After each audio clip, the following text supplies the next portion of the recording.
What kind of weapon does a man build when his enemies are gods? This was the question that Tony Stark, the genius, the futurist, the Avenger, could never escape. Because unlike others, Tony didn't just fight criminals. He didn't just stop terrorists or corporations. No, Tony fought gods. He fought aliens, titans, and even madmen wielding infinity itself. Every battle proved one thing to him. No matter how advanced his armors became, there were beings in this universe far beyond his reach. And to Tony Stark, that was unacceptable. The Godbuster Armor was born from obsession.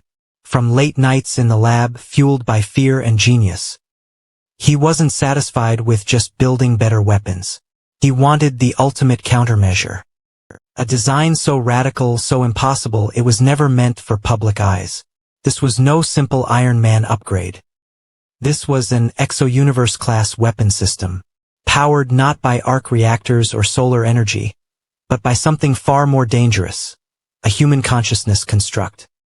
Tony created a digital copy of his own mind, an AI with every ounce of his brilliance called Motherboard. Together, man and machine designed the one suit meant to do the impossible, kill gods. The Godbuster was massive, towering, yet elegant in design. Its power output was unmeasurable. The armor wasn't just metal. It was woven with pure holographic hard-light constructs, capable of forming any weapon Tony imagined. Blades, cannons, energy whips, manifested instantly. And here was the most dangerous feature. The Godbuster's core weapon system, able to project bursts of energy so devastating that even Celestials were recorded as potential targets. It wasn't simply armor anymore, it was a walking god-killer. But here's the irony. In Tony's eyes, gods weren't always cosmic beings. Sometimes they were men who flew above humanity, untouchable, unstoppable. Beings like Superman. Tony had studied the Kryptonian. He admired his strength, but feared what it represented. What if one day Superman lost control? What if the Man of Steel turned his power against Earth? Who would stop him? Who would even try? That's when the nightmare became real. Because the whispers of a possible clash weren't just fantasy. The multiverse itself, unstable, unpredictable, threw them together. One world, one battlefield. On one side, Superman, the last son of Krypton. On the other, Tony Stark in the Godbuster armor, ready to test his ultimate weapon against the strongest man alive. This wasn't just a fight. This was an answer to the question Tony had built his life around. Can man's mind overcome a god's power? And in the first instant, when the ground shook under Superman's landing, Tony realized this wasn't theory anymore. This was happening. The Man of Steel stood across from him, cape flowing, eyes calm but wary.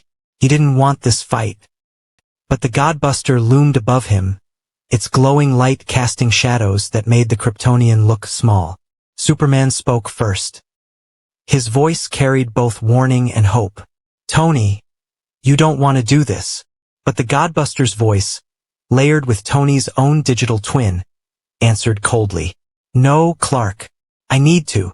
Because in Tony's mind, this wasn't just about victory. It was about proving that even gods could bleed. The battle of ideas had ended.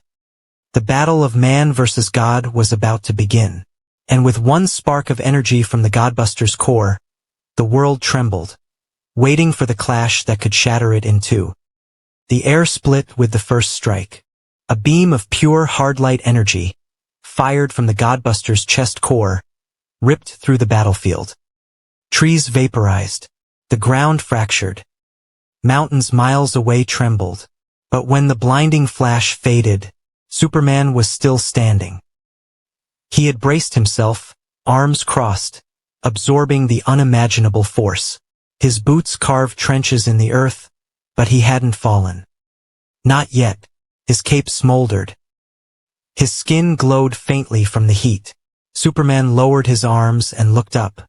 That's powerful, Tony. But it's not enough. For a moment silence hung, and then Superman moved. He was gone in an instant. Faster than the eye could follow.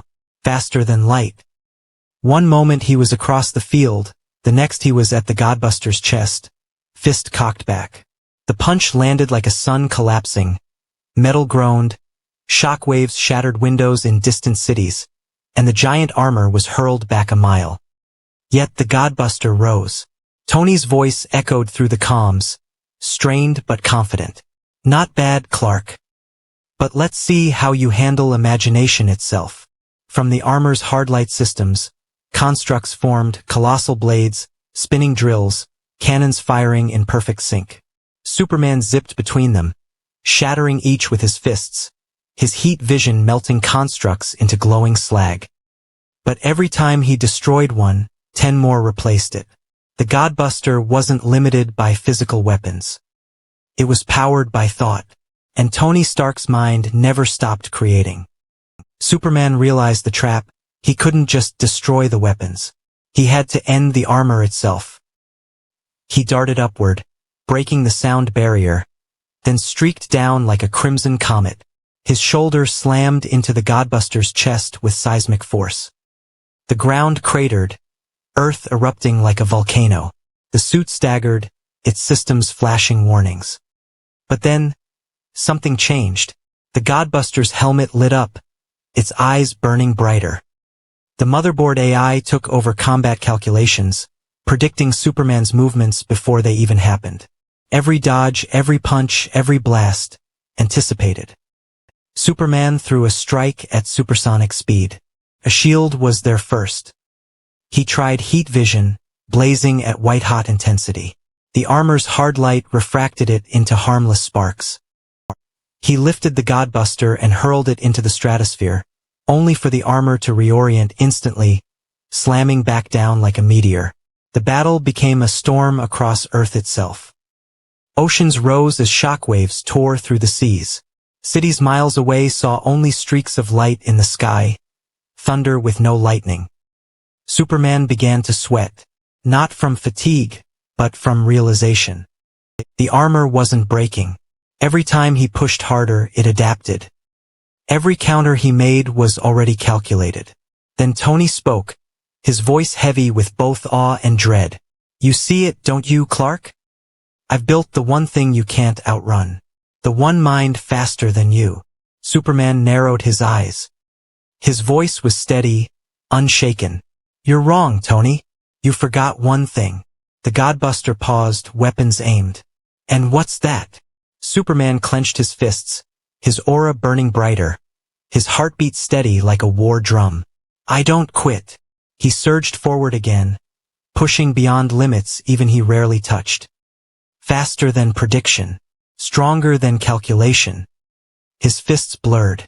His strikes came like a storm of suns. For the first time, the Godbuster systems faltered. A crack spread across its chest plate. Sparks erupted. The hard light constructs flickered. Tony gritted his teeth. Motherboard's voice rang in his mind. Warning. Kryptonian power levels exceeding combat projections. And that's when Tony realized, this wasn't just numbers. Superman wasn't just strength or speed. He was something else. Something no algorithm could capture. The clash continued, light against light, God against God-killer.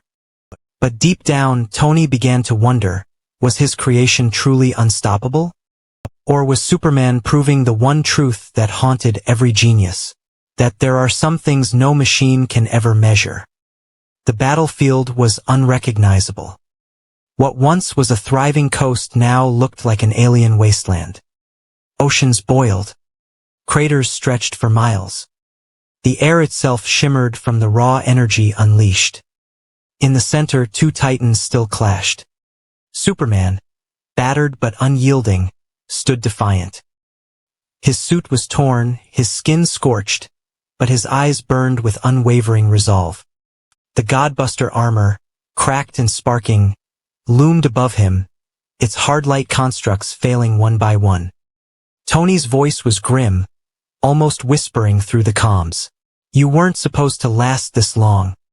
Nothing should last this long. Superman's breathing was heavy. His fists clenched. That's your mistake, Tony. You thought I was just strength. Just numbers. But I'm more than that. And then, the armor shifted. Motherboard's AI activated a failsafe protocol, a final weapon Stark had only theorized, never tested. The Godbuster's chest opened, revealing a sphere of infinite light, compressed energy equal to a dying star. Tony's voice cracked. If this detonates, it's over. The planet won't survive. Superman's eyes narrowed. He understood the stakes instantly. This wasn't just about him anymore. This was about everyone. Every city. Every life. The Godbuster unleashed the weapon. A blast of light brighter than anything Earth had ever seen surged forward, swallowing the horizon. Superman flew straight into it. The energy seared him, shredded him, tore at his very cells. It was destruction on a cosmic level, something meant to erase gods. For anyone else, it would have been the end. But Superman pushed forward. Every inch closer, every second longer, his body screamed in agony. Yet his will was louder. He thought of his parents, of Lois, of John, of every innocent life counting on him. And with one final roar, Superman broke through the storm. His fist, glowing with raw solar fire, slammed into the Godbuster's core. The armor shattered. The star core imploded, collapsing in on itself before it could detonate. And then silence. When the dust cleared, Superman stood over the wreckage. His cape was gone. His body trembled. But he was alive. The armor lay in ruins, torn apart, sparks dying out one by one. From within the wreck, Tony Stark crawled free, his body shielded by emergency systems. He stared up at the Kryptonian, disbelief in his eyes. You shouldn't have survived that. Superman offered a hand. His voice was calm, steady, and filled with something machines could never replicate. Because you can't calculate heart, Tony. You can't build will. You can't manufacture hope. For a moment, Stark said nothing. He simply looked at Superman, the man who had defied logic, science, and inevitability. The man who proved some things were beyond invention. The battle was over. But the question lingered. The Godbuster armor had been designed to kill gods. Yet Superman stood victorious. Was it his Kryptonian biology? His raw power? Or was it something deeper, something no weapon could ever conquer? Perhaps the answer was simple. The Godbuster was built by genius. But Superman was born to inspire. And that is something no machine can ever defeat.